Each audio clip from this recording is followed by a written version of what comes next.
System আসলে সব দেশেই সমান, বাট ধরনে একটু পার্থক্য আছে। বাংলাদেশের টেইলার আর সৌদি আরবের টেইলারের মধ্যে অনেক পার্থক্য। বাংলাদেশের টেইলারেরা নতুন কাপড়-চোপড় বেশি সিলায়। ঈদের সময় যদি আমরা কোনো কাপড়-চোপড় ছোট করতে যাই, সেটা করতে চায় না। কিন্তু সৌদি আরবে টেইলারদের কাজ হচ্ছে যে বিশেষ করে যারা মহিলাদের কাজ করে তাদের কাজ হচ্ছে যে জামা কাপড় শুধু ছোট করা। মহিলারা মার্কেট থেকে শপিং মল থেকে নিয়ে আসবে, ওগুলো এনে শুধু এখানে ছোটই করে। এখানে কিন্তু মহিলারা নতুন জামার কাপড় তেমন একটা সিলায় না।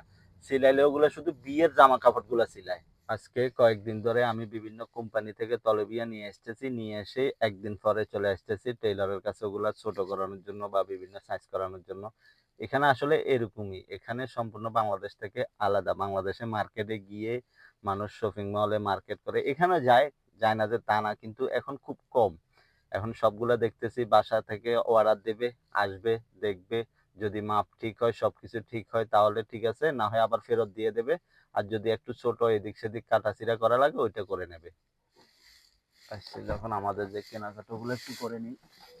মোটামুটি আসরের কাজ এখানে শেষ। বাকিগুলা পরে। রাত্রে যদি আবার শুরু হয় হবে।